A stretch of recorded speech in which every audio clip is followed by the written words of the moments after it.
और पोलैंड सीमा पर राफेल की गश्त, बड़ी खबर। पोलैंड में नेटो की भारी तैनाती है। टैंक, सैन्य वाहन, एयर डिफेंस, ये सब तैनात कर दिया गया है। रोमानिया में भी हाई अलर्ट पर है सेना। F-16 और लड़ाकू हेलीकॉप्टर से गश्त की जा रही है। तो कुछ दिन पहले यूक्रेन में युद्ध विराम की कोशिशों की चर्चा थी, लेकिन अब परमाणु संग्राम की आशंका जताई जा रही है। ऐसा इसलिए क्योंकि पोलैंड के बाद अब रोमानिया में भी रूसी ड्रोन ने घुसपैठ की है। दोनों देशों में अब जबरदस्त तनाव है। नेटो के एयर स्पेस में रूसी ड्रोन आने के बाद नेटो और रूस के बीच युद्ध का डर है। माना जा रहा है कि पुतिन का मिशन यूरोप शुरू हो चुका है। पोलैंड को शुरुआत से ही पहला टारगेट माना जाता था और अब वैसा ही हो रहा है। अब तक 19 रूसी ड्रोन पोलैंड की सीमा में गिर चुके हैं।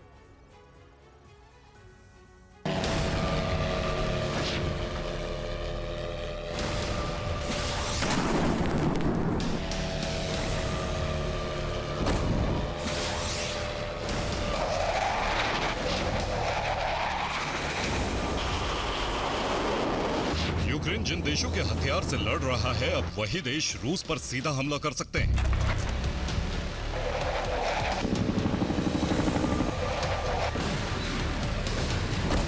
यूरोप के जिन देशों से यूक्रेन को मदद मिल रही है, वो अब जंग में यूक्रेन का पार्टनर बन सकते हैं।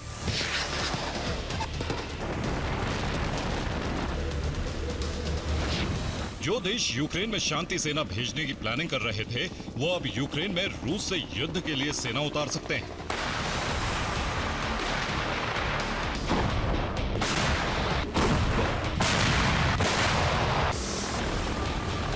पोलैंड में ड्रोन की घुसपैठ के बाद रूस को संयम और सावधानी रखनी थी, लेकिन हुआ है ठीक उसके उल्ट।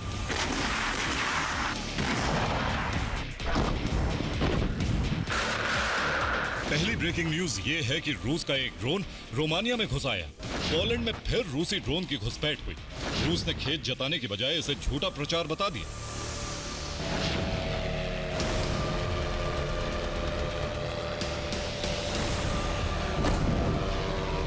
अब पोलैंड और रोमानिया का रिएक्शन ऐसा है कि एक छोटा सा ड्रोन नाटो और रूस के बीच सीधी जंग की वजह बन सकता है।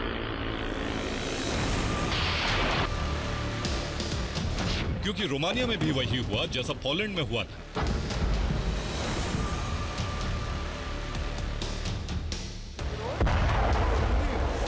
पोलैंड में रूसी ड्रोन की घुसपैठ का सिलसिला थमा नहीं और अब रोमानिया में भी रूसी ड्रोन से दहशत मची। अब पोलैंड और रोमानिया में जंग जैसे हालात। फाइटर जेट हर वक्त हमले के लिए तैयार है।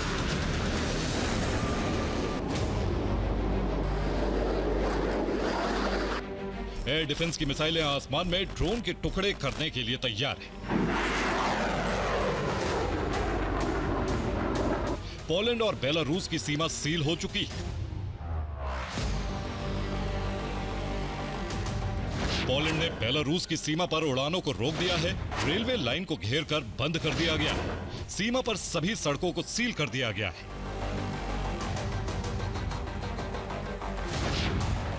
पोलैंड की सेना वॉर मोड में आ चुकी है। रूस की आर्मी ने इस गुस्से को बढ़ाने वाला काम किया है।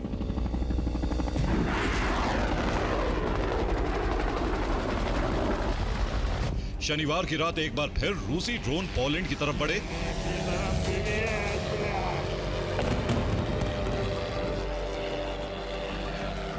इसके बाद पूर्वी पोलैंड में सायरन बजने लगे। स्विडबेक शहर में अलर्ट जारी कर लोग सुरक्षित जगहों पर चले गए।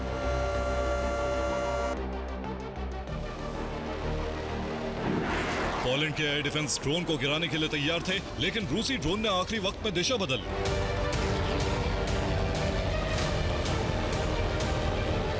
पोलैंड में लोगों को अलर्ट रहने के लिए कहा गया है। पोलैंड की सेना और एयर डिफेंस हाई अलर्ट पर है। पोलैंड के प्रधानमंत्री नाटो देशों के संपर्क में है।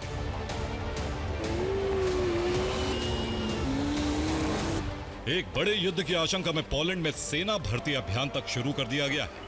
सैनिकों की छुट्टियां कैंसिल कर दी गई।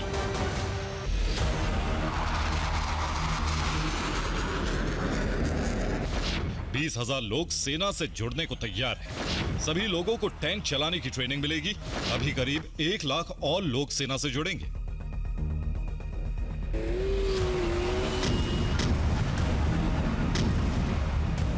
यूरोप के एक बड़े इलाके में इन दिनों बेहद तनाव है। रूसी ड्रोन से निपटने के साथ ही युद्ध की तैयारी शुरू कर दी गई।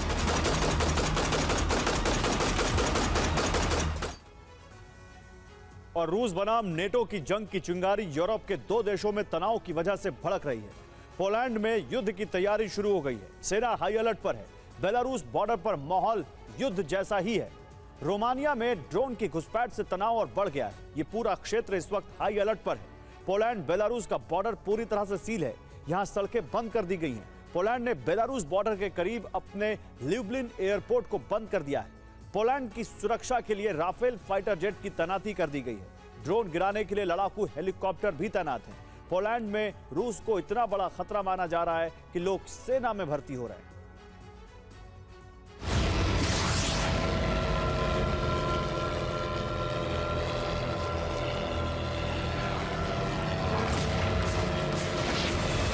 पोलैंड में रूसी ड्रोन के सबूत दुनिया के सामने कई तस्वीरों के जरिए आ चुके हैं, लेकिन रूस इस पर खेद जताने के बजाय इसे झूठ करार दे रहा है। रूस का दावा है कि पोलैंड के पास कोई सबूत नहीं है। संयुक्त राष्ट्र में कहा गया है कि रूस पोलैंड से तनाव नहीं बढ़ाना चाहता। रूस यूरोप पर झूठा प्रचार करने का आरोप लगा रहा है। रूस इस पूरे मामले को साजिश करार दे रहा है। रूस का दावा है कि यूरोप यूक्रेन के मुद्दे से दुनिया का ध्यान हटाने की कोशिश कर रहा है।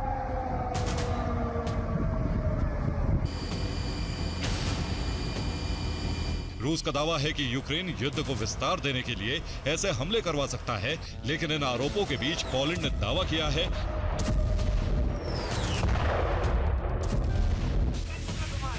कि पोलैंड में गिरे ड्रोन से ईरान की चिप मिली है। ड्रोन में ईरान की एंटी जैमिंग जीपीएस चिप है। पोलैंड में अब तक रूस के 19 ड्रोन गिरे हैं। पोलैंड में तनाव की अहम वजह यही है क्योंकि यूक्रेन पर हमले के दौरान 1-2 ड्रोन दिशा से भटक सकते हैं।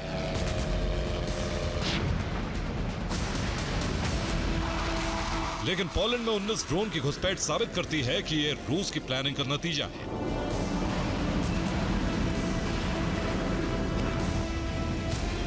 पोलैंड के बाद रोमानिया में ड्रोन की घुसपैठ ने इस तनाव को और विस्तार दे दिया है।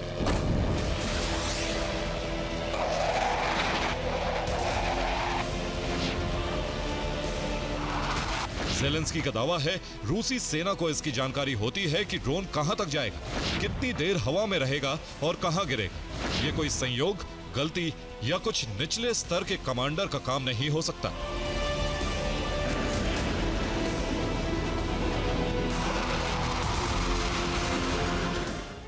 रूस और नेटो में तनाव बढ़ने की बड़ी वजह पोलैंड के बाद रोमानिया में रूसी ड्रोन की घुसपैठ है। रूसी ड्रोन रोमानिया में 10 किलोमीटर भीतर तक गया।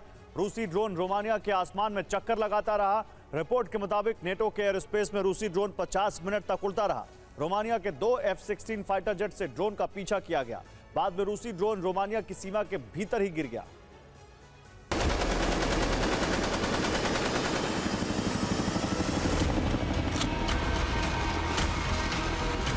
एक्सपर्ट्स मान रहे हैं कि रूस यूरोप को डराकर यूक्रेन में हथियार सप्लाई रुकवाने की कोशिश में है।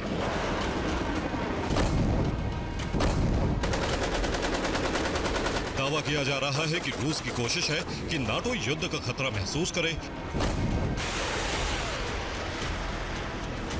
इससे रूस को फायदा यह होगा कि यूरोपीय देश हथियार जमा करना शुरू करेंगे। यूक्रेन को हथियार देने में कटौती कर सकते हैं। यूरोप के देश खुद युद्ध की तैयारी में जुट जाएंगे।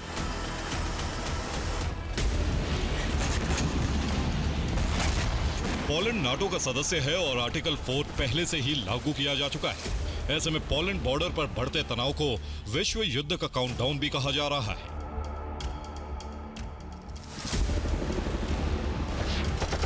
फिलहाल रूसी ड्रोन को रोकने के लिए एयर डिफेंस तैनात है। ज़ेलेंस्की का दावा है कि बेलारूस के एयर स्पेस से भी यूक्रेन पर हमले हो रहे हैं।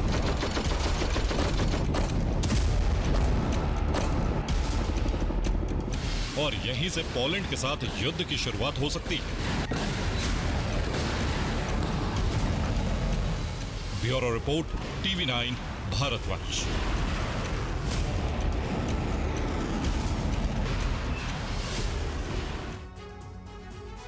और समुद्र में रूस का शक्ति प्रदर्शन, ऑनिक्स एंटी शिप मिसाइल का टेस्ट। ऑनिक्स से 350 किलोमीटर दूर टारगेट नष्ट।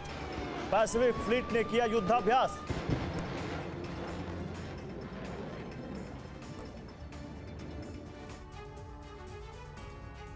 तो बीती रात यूक्रेन पर रूस ने भीषण हमले किए। फ्रंट लाइन के शहरों से लेकर कीव तक रूस ने बारूदी कोहराम मचा दिया है। इन हमलों के बाद यूक्रेन के राष्ट्रपति ने कहा है कि अब अमेरिका और यूरोप को समझ जाना चाहिए कि खतरा कितना गंभीर है, क्योंकि पुतिन का इरादा सिर्फ कब्जे वाली जमीन में बफर जोन बनाना नहीं है, बल्कि वो नेटो के बॉर्डर तक रूस का विस्तार चाहते हैं और ये उनके लक्ष्य का पहला चरण है। यानी हमले नेटो पर भी होंगे, लेकिन पहला लक्ष्य कीव पर कब्जा है। उधर अमेरिकन मीडिया ने दावा किया कि पुतिन रणनीति के तहत ट्रंप के साथ खिलवाड़ करते रहे। अलास्का युद्ध विराम सिर्फ छलावा था। ट्रंप के सत्ता में आने के बाद पुतिन ने यूक्रेन पर कब्जे की रफ्तार बढ़ा दी है।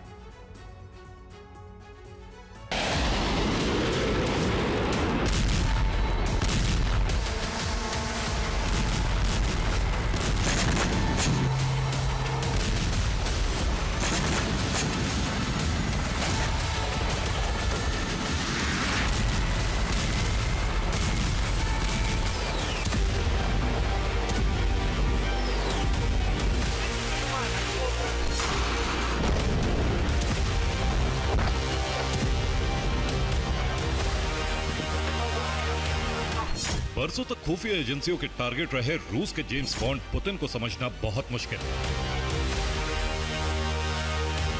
वो केजीबी से रणनीति के तहत क्रेमलिन तक पहुंचे और क्रेमलिन में पहुंचने के बाद उनका लक्ष्य यूरोप।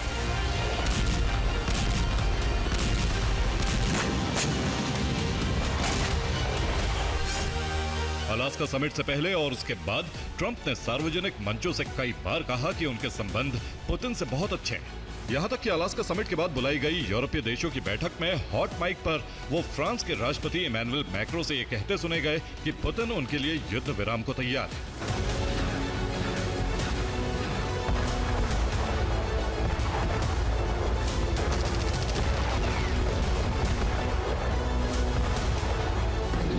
ट्रंप को उम्मीद थी कि पुतिन युद्ध विराम पर सहमत हैं, लेकिन कुटिल राजनेता की तरह पुतिन ने ट्रंप को भ्रम में रखा और अपने लक्ष्यों की पूर्ति के लिए यूक्रेन पर ताबड़तोड़ हमले करते रहे।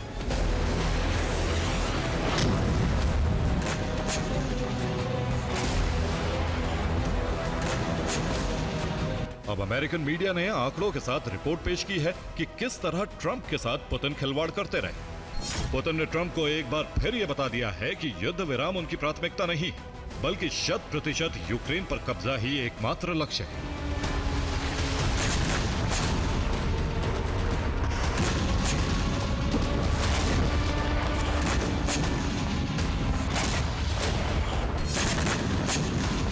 बीती रात फिर से रूसी फौज ने यूक्रेन की राजधानी कीव पर हमले की। कीव में कई मील दूर से आग और धुएं का गुबार नजर आने लगा। अंधेरा आसमान लपटों से भर गया। यूक्रेन की रिपोर्ट है कि 13 सितंबर की रात को रूस ने कीव पर 164 ड्रोन हमले किए हैं। कीव के करीब वेसल कीव में भी रूस ने यूक्रेनियन आर्म्ड फोर्सेस के एयरबेस पर हमले किए हैं। फ्रंटलाइन पर रूसी सेना ने कोस्तियान निफ्का पर ड्रोन हमले किए। इन हमलों में 3 यूक्रेनी नागरिकों की मौत हो गई।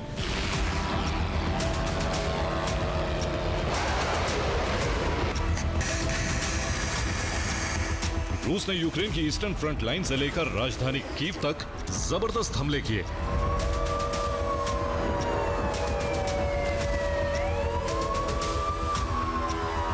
रूस के टारगेट वो ठिकाने हैं जो सेना के काम आते हैं, जैसे वेसल कीव के बेस के साथ साथ रूस ने कीव ऑयल पंपिंग स्टेशन पर भी हमले किए।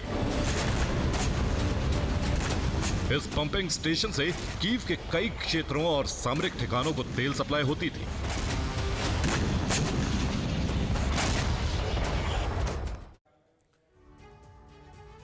तो कीव के बाहरी इलाके में रूस ने जबरदस्त ड्रोन हमले किए हैं। इन हमलों से कीव के बाहर बने पंपिंग स्टेशन के ऑयल टैंक जल गए। रिपोर्ट है कि इन हमलों को ट्रेस करने में यूक्रेन के डिफेंस सिस्टम फेल हो गए, क्योंकि हमलों से पहले और उसके बाद भी एयर रेड अलर्ट सायरन नहीं बजे।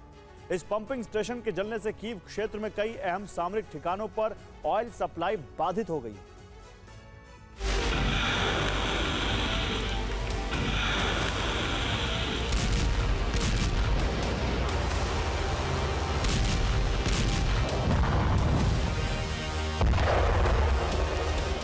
यूक्रेन पर दबाव बनाने के लिए रूसी फौज युद्ध क्षेत्र से दूर कीव और पश्चिमी यूक्रेन के शहरों पर हमले कर रही।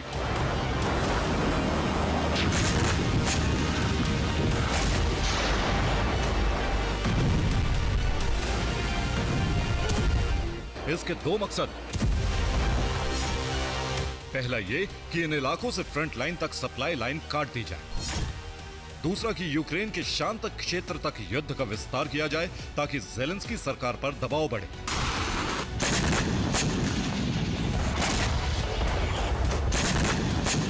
पश्चिमी यूक्रेन तक हमले करने के साथ ही रूस ने उन इलाकों में जंग तेज कर दी है जहां उसका आंशिक कब्जा है। बीती रात रूस का टारगेट बना है यूक्रेन का ज़ेपोरिज़िया प्रांत।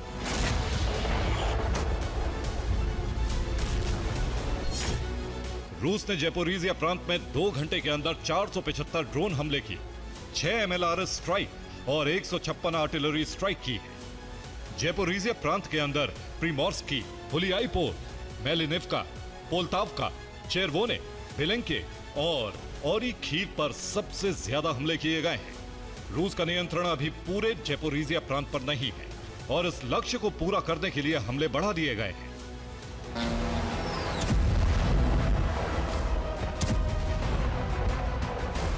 ज़ेपोरिज़िया पर हमले के साथ ही रूसी सेना ने नए इलाके तेजी से जीतने शुरू कर दिए।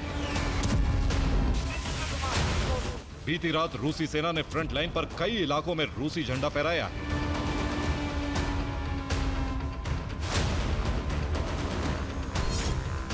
रूस सेना ने निप्रोपेट्रोवस्क के नोवोनिकोलाइव का शहर पर कब्जा कर लिया है। इसके साथ ही सूमी के यूनाकोवका इलाके में कई यूक्रेनी चौकियों पर कब्जा कर लिया।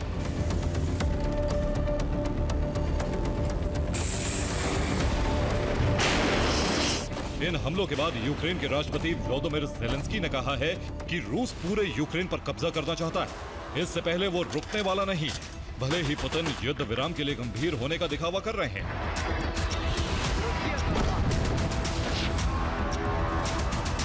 अमेरिकन मीडिया ने आंकड़ों के साथ रिपोर्ट जारी की है कि ट्रंप के आने के बाद से रूस ज्यादा आक्रामक हुआ है और ये इस बात का संकेत है कि रूस पूरे यूक्रेन को कब्जे में लेना चाहता है।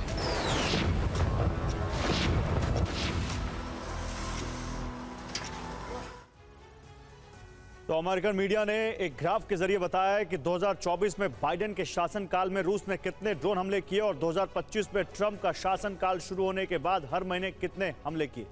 2024 में हर महीने रूस ने यूक्रेन पर 2000 से ज्यादा और 4000 से कम ड्रोन हमले किए, लेकिन ट्रंप के सत्ता में आने के बाद पुतिन का रुख ज्यादा आक्रामक हुआ। ट्रंप ने जनवरी 2025 में अमेरिका की सत्ता संभाली और इसके बाद रूस के हमलों का आंकड़ा प्रति महीने 4000 से ज्यादा हो गया। अगस्त महीने में रूस ने यूक्रेन पर 6000 से ज्यादा ड्रोन हमले किए।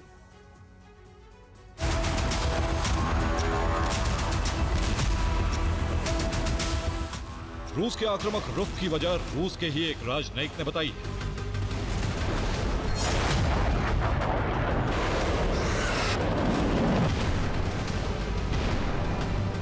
रूस के राजनयिक ने कहा है कि क्रेमलिन का मकसद युद्ध विराम नहीं है। यूरोप और अमेरिका युद्ध विराम के लिए उत्सुक हैं। रूस ऐसी स्थिति पैदा करना चाहता है कि शांति समझौते की नौबत आए तो वो रूस की शर्तों पर।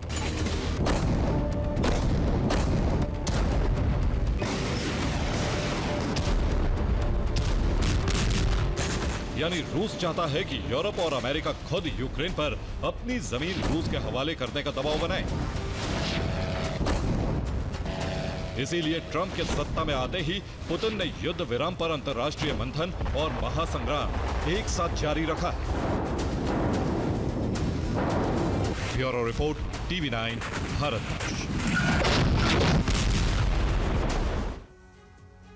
और उधर डोनेट्स्क से बड़ी खबर है। डोनेट्स्क में रूसी गोदाम में ब्लास्ट हो गया। रूस का हथियार भंडार तबाह। यूक्रेन की सेना ने हमला किया।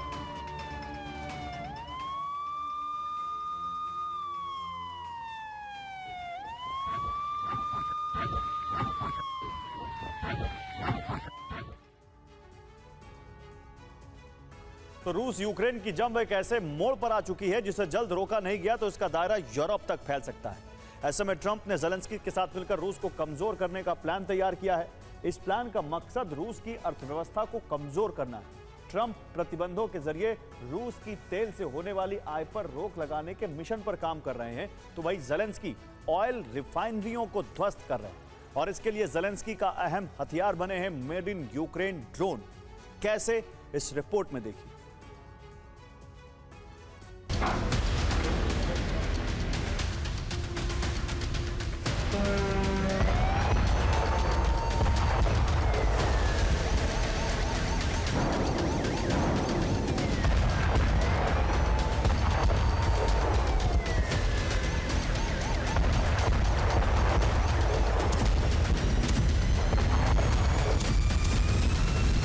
लाखों संख्या में सैनिक,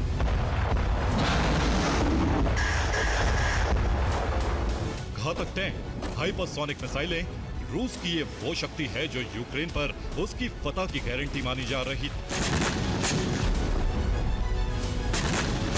लेकिन 3 साल बाद भी यूक्रेन जंग में न सिर्फ टिका है, बल्कि रूसी जमीन को दहलाकर पुतिन को गंभीर घाव दे रहा है।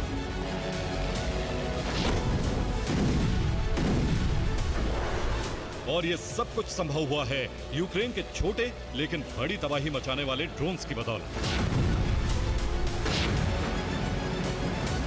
जिसमें यूक्रेन अमेरिका को भी पीछे छोड़ चुका है। ये दावा किसी और ने नहीं बल्कि डोनाल्ड ट्रंप के विशेष दूत कीथ केलॉग ने किया है। कीव दौरे पर गए केलॉग ने 4 बड़ी बातें कही। पहली, ड्रोन उत्पादन में यूक्रेन टॉप पर है।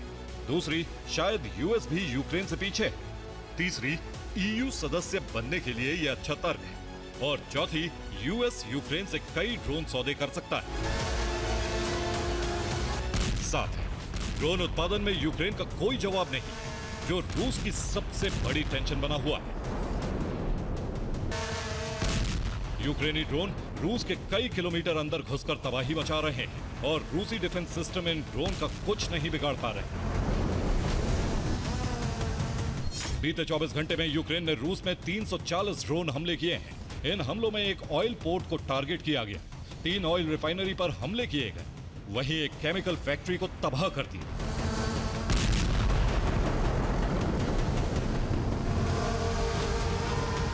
यूक्रेन ने सबसे बड़ा हमला उफा में मौजूद ऑयल रिफाइनरी पर किया। हमले के बाद जबरदस्त धमाका दिखा। दावा है कि यहां यूक्रेन के 2 ड्रोन टकराए। हमले के कई घंटे बाद भी ऑयल रिफाइनरी धधक रही है।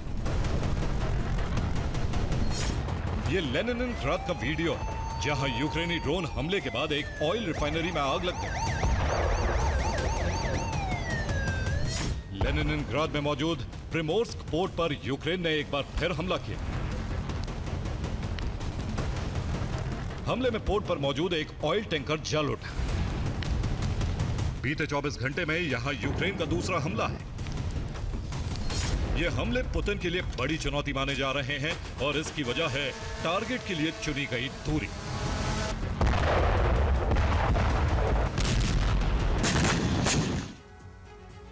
और रूस यूक्रेन युद्ध शुरू होने के बाद ऐसा पहली बार है जब यूक्रेन ने एक ही दिन में 5 ऐसे टारगेट्स को हिट किया जो यूक्रेन बॉर्डर से करीब 1000 या उससे ज्यादा दूर मौजूद हैं। यूक्रेन ने रूस के पर्व क्राई में एक केमिकल प्लांट को निशाना बनाया। यह केमिकल प्लांट यूक्रेन बॉर्डर से करीब 1800 किलोमीटर दूर है।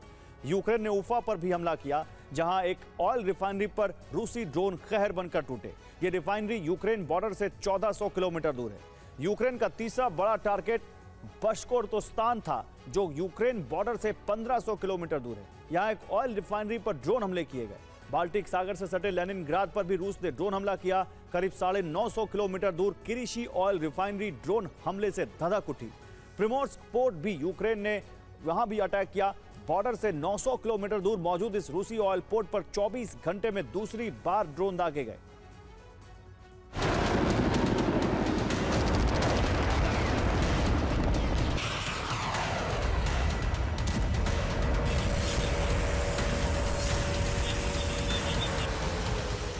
माना जा रहा है कि इन हमलों में रूस की ऑयल रिफाइनिंग क्षमता को जबरदस्त चोट पहुंची, जो युद्ध विराम के लिए अमेरिका और यूक्रेन के नए प्लान का हिस्सा है। जंग जीतने के लिए ज़ेलेंस्की ने 3 टारगेट्स को चुना है। पहला रूस के ऊर्जा ठिकाने, दूसरा हथियार गोदाम और तीसरा हथियार फैक्ट्रियां।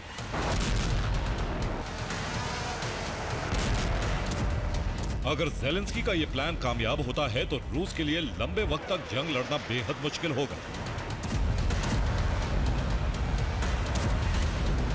इस प्लान की कामयाबी में ज़ेलेंस्की का प्रमुख हथियार उनके घातक ड्रोन्स हैं, जिनके उत्पादन में यूक्रेन टॉप पर पहुंच चुका है। 2022 में यूक्रेन में 10 से भी कम ड्रोन बनाने वाली स्टार्टअप कंपनियां थी। आज 2025 में यूक्रेन में 1000 से ज्यादा छोटी बड़ी कंपनियां ड्रोन उत्पादन से जुड़ी हैं। 2022 में यूक्रेन में महज 7 अलग अलग मॉडल के ड्रोन बनाए जाते थे, जबकि 2025 में 80 अलग अलग ड्रोन के मॉडल तैयार किए जा रहे हैं। यूक्रेन की ड्रोन इंडस्ट्री कितनी तेजी से बढ़ी है, इसका अंदाजा इन आंकड़ों से लगाया जा सकता है। 2022 में यूक्रेन में सालाना 200 से भी कम ड्रोन बनाए जाते थे। 2023 में यह आंकड़ा सालाना 2 लाख ड्रोन के निर्माण तक पहुंच गया। 2024 में यूक्रेन ने 22 लाख ड्रोन बनाए, जबकि सितंबर 2025 तक यूक्रेन 40 लाख ड्रोन तैयार कर चुका है। यूक्रेनी राष्ट्रपति जानते हैं कि वो टैंक और मिसाइलों के दम पर रूस से नहीं जीत सकते।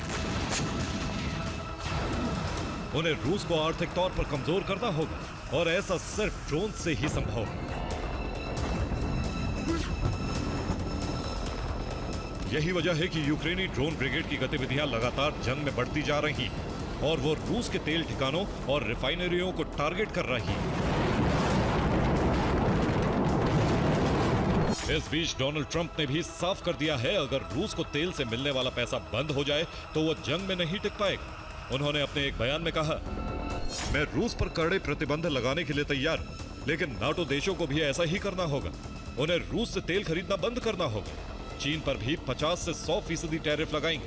अगर नाटो देश मेरी बात मानते हैं तो युद्ध तुरंत खत्म हो जाएगा। साफ है, एक तरफ यूक्रेन ड्रोन हमले कर रूस को कमजोर करने की कोशिश में, तो वहीं दूसरी तरफ ट्रंप तेल प्रतिबंधों के जरिए रूस की आय स्रोत को बंद करने की तैयारी में, ताकि पैसों की कमी के चलते पुतिन जंग रोकने के लिए मजबूर हो जाए। हालांकि रूसी राष्ट्रपति ने ऐलान कर दिया है कि ट्रंप ज़ेलेंस्की का यह प्लान भी फेल होने जा रहा है। पुतिन ने साफ कर दिया, उनकी प्राथमिकता यूक्रेन की तबाही और रूस की जीत है, फिर चाहे इसके लिए उन्हें कितना ही बड़ा जोखिम क्यों ना उठाना पड़े। Bureau report, TV9 Bharatvarsh. और यूरोप में हालात इतने खौफनाक हो चुके हैं कि नेटो रूस में कभी भी युद्ध आरंभ हो सकता है। बाल्टिक देशों में दहशत है कि पोलैंड तक अभी तक रूस के ड्रोन पहुंच रहे हैं। कहीं ऐसा ना हो पुतिन जल्दी बाल्टिक देशों पर हमला कर दे, क्योंकि बेलारूस में रूस लगातार तैनाती बढ़ा रहा है। इस बीच नेटो ने परमाणु बेस वॉर रेडी कर दिए हैं, क्योंकि रूस ने कैलिनिनग्राड पर परमाणु मिसाइलों की तैनाती करके नेटो को सीधा चैलेंज कर दिया है।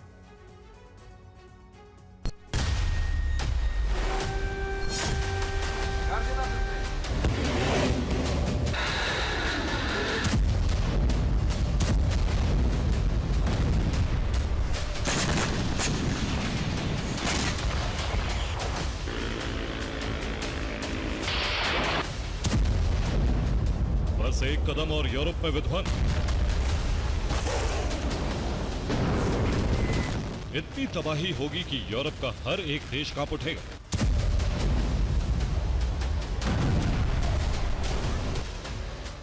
क्योंकि रूस और नाटो बड़ी तैयारी में जुट गए। कई फ्रंट पर डिप्लॉयमेंट किया जा रहा है। नाटो ने सबसे ज्यादा तैनाती बाल्टिक देशों और पोलैंड में की, जिससे रूस के हर हमले को रोका जा सके। जबकि रूस ने भी बेलारूस फ्रंट को मजबूत किया है। साथ ही कैलिनिनग्राड में भी डिप्लॉयमेंट किया जा रहा है।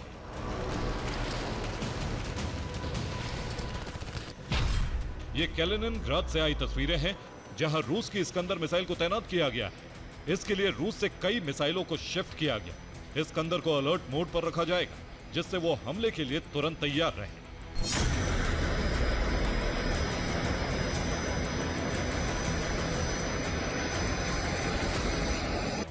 इसी तरह कैलिनिनग्राड से ओनिक्स मिसाइलों की भी तस्वीरें आई हैं, जिन्हें बाल्टिक देशों के पास लगाया जा रहा है। अभी 2 ओनिक्स को शिफ्ट किया गया है। बताया जा रहा है ऐसी 10 मिसाइलें लगाई जाएंगी। दोनों ही मिसाइलें परमाणु हमला करने में सक्षम हैं।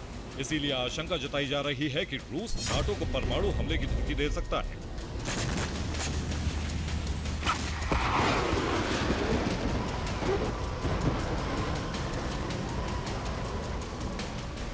इस बीच नाटो को खतरे का आभास है। यही वजह है नाटो न्यूक्लियर अम्ब्रेला बनाने की तैयारी में है। यूरोप में फ्रांस और ब्रिटेन के पास ही परमाणु ताकत है, इसीलिए वो दोनों मिलकर रूस के पास एटमी हथियार तैनात कर सकते हैं। हालांकि इसके लिए अमेरिका से भी मदद मांगी जा रही है।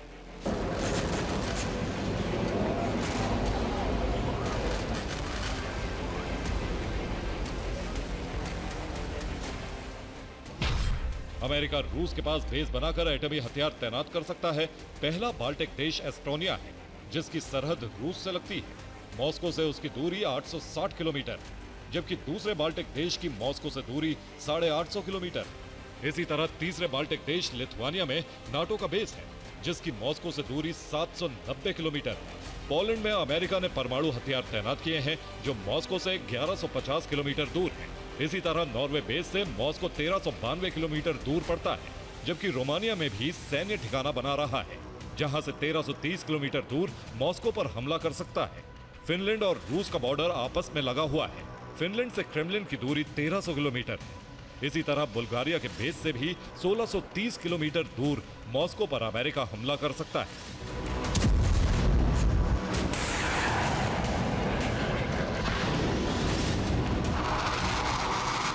सिर्फ न्यूक्लियर बेस ही नहीं, बल्कि बाल्टिक और काला सागर में भी नाटो बड़ी तैनाती कर रहा है।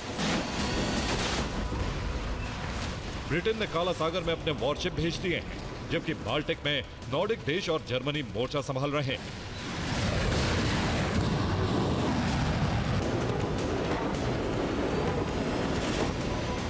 जहां बेलारूस में रूस की जपाट ड्रिल चल रही है, वहीं लिथुआनिया में नाटो नीदरलैंड्स के साथ मिलकर युद्ध अभ्यास आरंभ कर चुका है।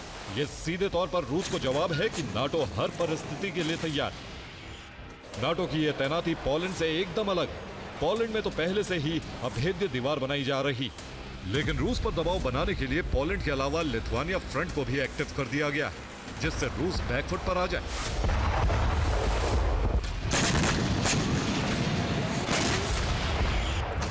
हालांकि रूस ने पिछले 3 दिन में जपाट युद्ध अभ्यास में अपने ऐसे हथियार उतारे हैं जो सीधे तौर पर किसी बड़े ऑपरेशन का संकेत दे रहे हैं।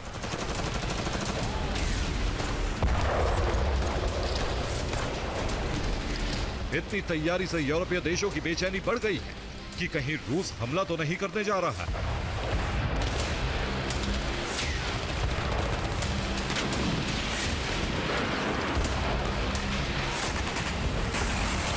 वैसे भी रूस ने यूक्रेन के बाद नए टारगेट फिक्स कर लिए हैं।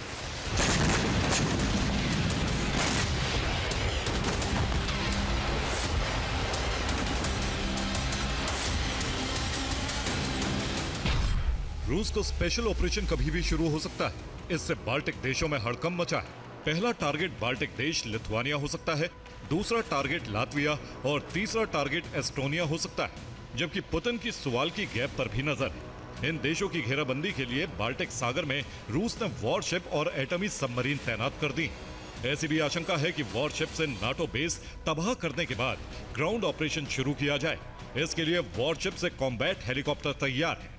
बाल्टिक देशों में स्पेशल कमांडो उतारे जा सकते हैं, जो वहां मोर्चा संभालेंगे। रूस की तैयारी को देखते हुए यूरोप और नाटो रूस को काउंटर करने के लिए नई रणनीति बना रहे हैं। अभी ट्रंप ने नाटो देशों की सैन्य सहायता के लिए हामी नहीं भरी है, इसीलिए अमेरिका के अलावा बाकी नाटो देश अपने स्तर पर तैयारी कर रहे हैं।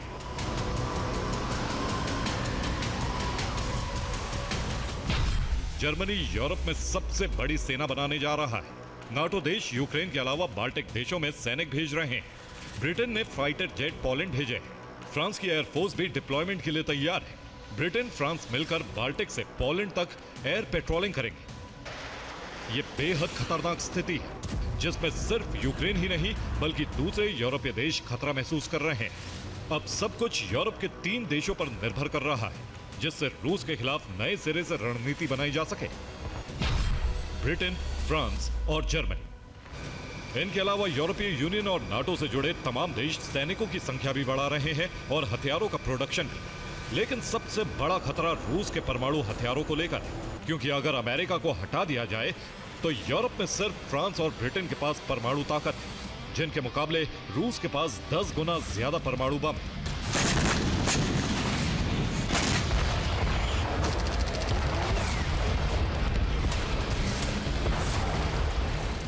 ऐसे में रूस परमाणु हमला करता है तो मुकाबले में यूरोप काफी पीछे छूट जाएगा, जबकि रूस ने तो अमेरिका तक हमले की तैयारी की हुई। रूस के परमाणु ठिकाने वॉर रेडी है, जिसमें ओरेनबर्ग में यास्त्री एक आईसीबीएम बेस है, जहां 900 न्यूक्लियर वॉरहेड्स तैयार है। रूस यहां से पश्चिमी यूरोप के किसी भी देश को टारगेट कर सकता है। इसके अलावा मरमंस्क में गेजीएवो एक न्यूक्लियर सबमरीन बेस है, जहां 700 से 800 न्यूक्लियर वॉरहेड्स की तैनाती है। यहां से रूस किसी भी दक्षिणी और मध्य यूरोपीय देश पर हमला कर सकता है। साथ ही बाल्टिक सागर के पास कैलिनिनग्राड न्यूक्लियर बेस पर 400 से 500 न्यूक्लियर वॉरहेड्स रखे, जहां से रूस पूर्वी और उत्तरी यूरोप पर हमला कर सकता है। जबकि बोरिंग सी के पास पड़ने वाले कामचाकता मिसाइल लॉन्चिंग साइट पर 500 से 600 न्यूक्लियर वॉरहेड्स मौजूद, जहां से पश्चिमी अमेरिका को टारगेट किया जा सकता है। इसके अलावा आर्कटिक महासागर में पड़ने वाले नोवाया जेमेलिया में न्यूक्लियर टेस्टिंग साइट, यहां भी करीब 300 से 600 न्यूक्लियर वॉरहेड्स हैं। इस जगह से उत्तरी अमेरिका में हमले किए जा सकते हैं।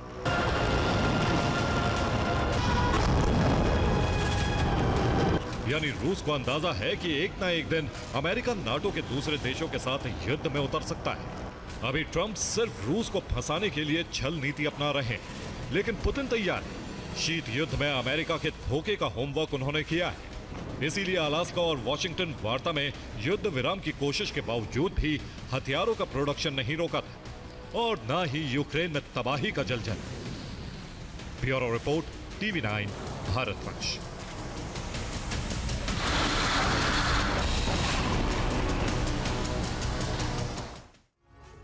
और इजराइल हमास के बीच छिड़ी जंग का दायरा लगातार बढ़ता जा रहा है। पहले गाजा, फिर लेबनान, फिर वेस्ट बैंक, सीरिया, यमन और ईरान। इजराइल ने हर जगह हमले किए। हालांकि इन हमलों से किसी को कोई फर्क नहीं पड़ा, लेकिन जैसे ही कतर की राजधानी दोहा में इजरायली बारूद गिरा, अरब रीजन का पूरा समीकरण बदल गया। कूटनीतिक और रणनीतिक मोर्चे पर इजराइल घिर गया। कैसे, इस रिपोर्ट में देखिए।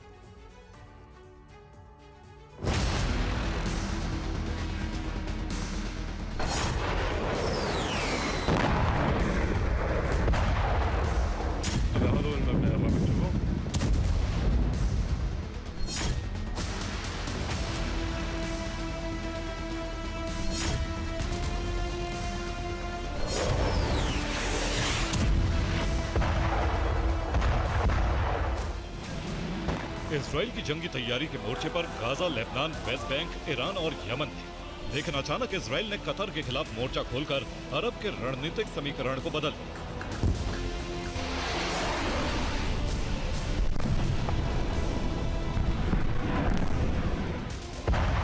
दोहा पर किए गए अटैक को लेकर इजराइल का दावा है कि टारगेट हमास के लीडर है, लेकिन नेतन्याहू ने इसी हमले से अरब में संग्राम की नींव रख दी।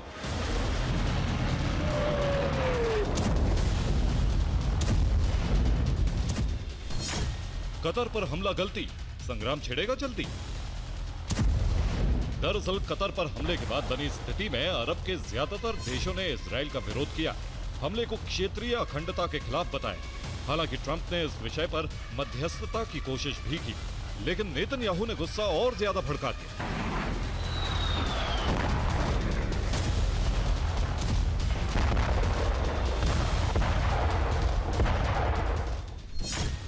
नेतन्याहू ने पोस्ट लिखी कि हमास के सरगना कतर में रह रहे हैं, उन्हें गाजा के लोगों की परवाह नहीं, वो युद्ध अंतहीन बनाने की कोशिश में।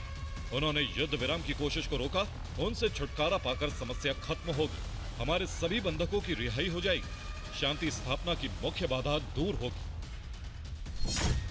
यानी नेतन्याहू ने सीधे संकेत दिए हैं कि जो हमला कतर पर किया गया वो न्याय संगत था, और आगे भी कतर में हमास के ठिकानों पर हमले से इजराइल गुरेज नहीं करेगा।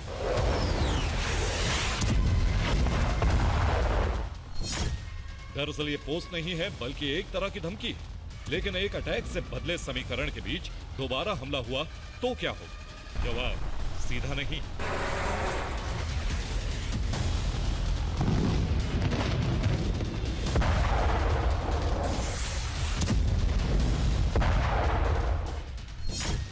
क्योंकि नेतन्याहू के इरादे भांपकर 2 मोर्चे पर तैयारी शुरू कर दी गई। पहला मोर्चा है कूटनीतिक, जिसमें इजराइल के सामने अमेरिका खड़ा है, और दूसरा मोर्चा है रणनीतिक, जिसमें इजराइल के विरुद्ध पूरा अरब वर्ल्ड खड़ा है। आपने बिल्कुल ठीक सुना, कतर के मुद्दे पर कूटनीतिक मोर्चा अमेरिका ने खोल दिया।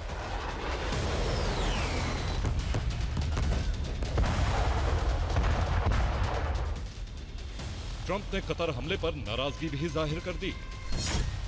इसीलिए ट्रंप के दूत स्टीव विटकॉफ इजराइल पहुंच चुके हैं, जिन्होंने ट्रंप की नाराजगी की सूचना इजराइल को दे दी।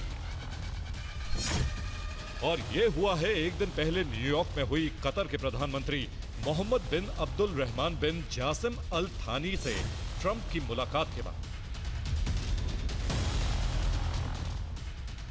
ऐसा इसलिए क्योंकि इस बैठक में उन्होंने इजराइल के हमले पर नाराजगी जताई और यह भी बता दिया कि आंशिक हमले को लेकर सैन्य तैयारी शुरू कर दी गई।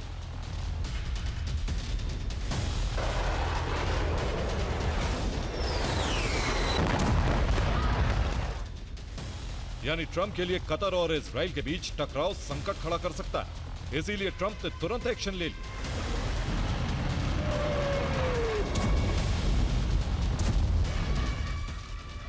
लेकिन दूसरी तरफ ट्रंप की नाराजगी के पीछे रणनीतिक समीकरणों में अचानक आ रहे बदलाव को भी कारण माना गया है। यह बदलाव आया है एकजुट हो रहे अरब की वजह से।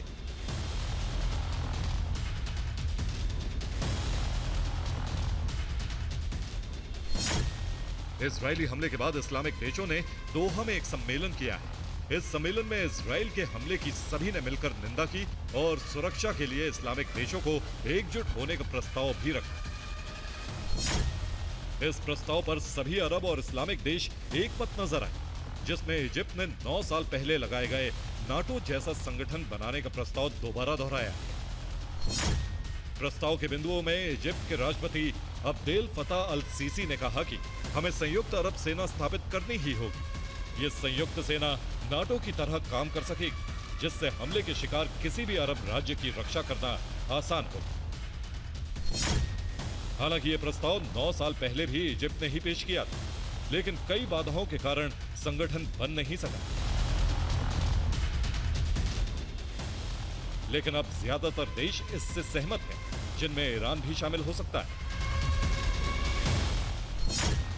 क्योंकि ईरान के पूर्व आईआरजीसी प्रमुख कमांडर का दावा है कि इजराइल का अगला निशाना सऊदी, तुर्की और इराक है और इसे टालने का एकमात्र समाधान सैन्य गठबंधन बनाना है। यानी संकेत साफ है कि इजराइल की वजह से अरब पर अमेरिका की पकड़ अब ढीली पड़ रही है और नेतन्याहू के आक्रामक तेवर अरब के सैन्य गठबंधन को बहुत जल्द साकार कर सकते हैं।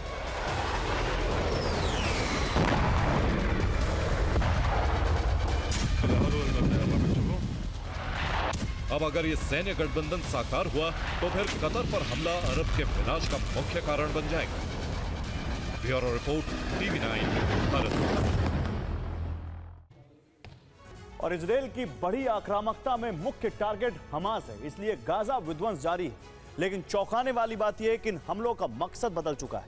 मकसद है गाजा और वेस्ट बैंक का इजराइल में विलय, जिसे ट्रंप ने भी मंजूरी दे दी है। अब यह दावा किस आधार पर हो रहा है, इस रिपोर्ट में देखिए। कभी हमास के खिलाफ गाजा अभियान को आगे बढ़ाने का मकसद हमास की सुरंगों को नष्ट करना, हमास के हथियारबंद लड़ाकों को मौत के घाट उतारना और फिलिस्तीन में नए नागरिक प्रशासन की नींव रखना। लेकिन ट्रंप के राष्ट्रपति बनते ही मकसद बदल गया। मकसद गाजा में प्रलय, वेस्ट बैंक का विलय। और इस मकसद को पाने की दिशा में नेतन्याहू ने ट्रंप के साथ मिलकर एक योजना के तहत हमले तेज कर दिए। लेकिन हमले तेज करने का कारण है पश्चिमी देशों का रुख, जो फिलिस्तीन को मान्यता देने की तैयारी कर रहे हैं।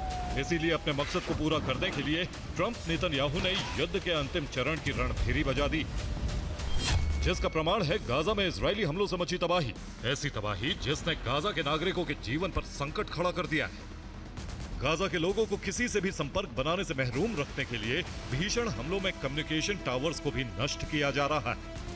और सबसे ज्यादा हैरान करने वाली तस्वीर ये है, जिसमें गाजा शहर की इमारतों को भीषण हमलों में ध्वस्त किया जा रहा है, ताकि पूरा क्षेत्र खाली करवा लिया जाए। यानी मकसद है अपने लक्ष्य को जल्द से जल्द हासिल करना और गाजा वेस्ट बैंक का इजराइल में जल्द से जल्द विलय करना। इस अभियान की पूरी रूपरेखा लेकर अमेरिका के विदेश मंत्री मार्क रूबियो खुद इजराइल पहुंच गए और प्लान यह है कि गाजा खाली होते ही अमेरिका रिविएरा बनाने का काम शुरू कर देगा, तो वहीं दूसरी तरफ वेस्ट बैंक का इजराइल में विलय कर दिया जाएगा। यानी एक तरह से गाजा और वेस्ट बैंक दोनों का वजूद खत्म हो जाएगा, जो ग्रेटर इजराइल प्लान के वजूद में आने का पहला सफल कदम माना जाएगा, जिसमें अमेरिका का भी पूरा हस्तक्षेप होगा। और हालात बता रहे हैं कि इस प्लान को सफल बनाने की दिशा में अमेरिका इजराइल काफी आगे बढ़ चुके हैं। हालात यह है कि 2.5 लाख से ज्यादा निवासी गाजा छोड़ चुके हैं, जबकि 10 लाख फिलिस्तीनी आसपास में बस चुके हैं। यही नहीं, 25 लाख गाजा निवासियों पर रिपोर्ट यह है कि वो लौटना नहीं चाहते। और हैरान करने वाली बात यह है कि ये आंकड़े खुद संयुक्त राष्ट्र ने अनुमान के आधार पर जारी किए, जिसमें चौंकाने वाला तथ्य ये भी है कि ईरान पर हुए हमले के बाद इस अभियान की गति बहुत ज्यादा बढ़ी। यानी फिलिस्तीनियों के साथ अब कोई भी खड़ा नहीं, लेकिन इस दावे को हूती चुनौती दे रहा है, जिसका प्रमाण है इजराइल के आसमान पर पहुंचता हूती का ड्रोन। ये ड्रोन रेमन हवाई अड्डे के ऊपर तक पहुंच चुका था, लेकिन आयरन डोम डिफेंस सिस्टम ने इंटरसेप्ट कर लिया। यानी इजराइल और अमेरिका जिस प्लान के तहत आगे बढ़ रहे हैं, उसमें ऐसा कोई भी रास्ता नहीं छोड़ा गया है जहां विरोध हो या संघर्ष आगे बढ़े।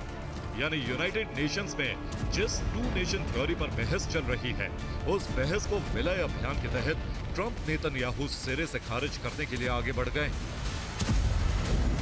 Bureau report, TV9 Bharat.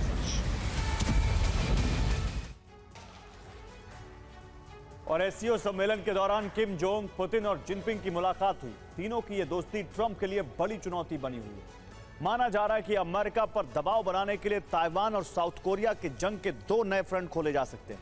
चीन ने ताइवान के करीब अपना एयरक्राफ्ट कैरियर तैनात किया, तो वही किम जोंग अपनी सेना और परमाणु अभियान को लेकर नई रणनीति तैयार कर रहा है।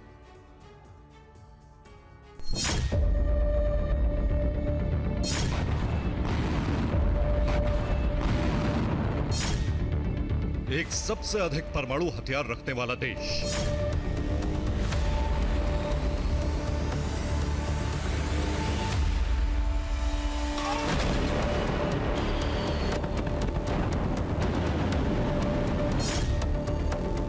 दूसरे के पास दुनिया की सबसे बड़ी सेना और तीसरा घातक मिसाइल और हथियार बनाने वाला मुल्क।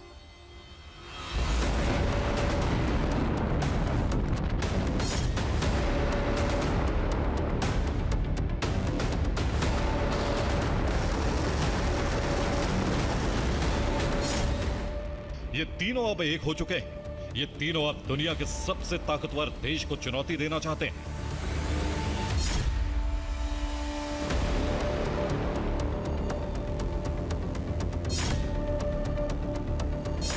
पुतिन, जिनपिंग और किम की तिगड़ी ही अमेरिका के लिए आज सबसे बड़ी चुनौती है।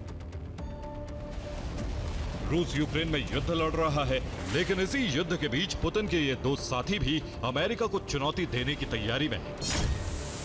चीन ताइवान में जंग की शुरुआत कर सकता है, तो वहीं नॉर्थ कोरिया साउथ कोरिया पर हमला कर सकता है। इन दोनों जगहों पर अमेरिका युद्ध में फंस सकता है। जंग के संकेत मिलने भी लगे हैं। किम ने ऐलान किया है कि पार्टी की अगली बैठक के दौरान परमाणु हथियारों और पारंपरिक सैन्य शक्ति को संयुक्त रूप से आगे बढ़ाने की नीति पेश करेगा।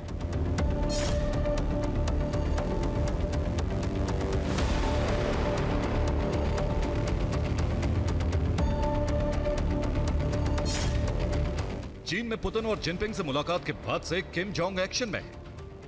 सेना के अभ्यास का जायजा ले रहे हैं, अस्पतालों का निरीक्षण कर रहे हैं। किम के दौरे ऐसे हैं जैसे किसी युद्ध की तैयारी चल रही। किम ने यह कवायद तब शुरू की जब अमेरिका, दक्षिण कोरिया और जापान 15 सितंबर से फ्रीडम एज नाम से संयुक्त युद्ध अभ्यास करने जा रहे हैं। इससे भड़की किम जोंग की बहन किम यो जोंग ने अमेरिका को चेतावनी देते हुए कहा है कि अमेरिका इस क्षेत्र में लगातार उकसावे की कार्यवाही कर रहा है। अमेरिका, दक्षिण कोरिया और जापान के युद्धाभ्यास का बहुत भयावह परिणाम होगा। एक तरफ उत्तर कोरिया नया फ्रंट खोलने पर आमदा है, तो दूसरी तरफ चीन से भी जंग के संकेत मिल रहे हैं।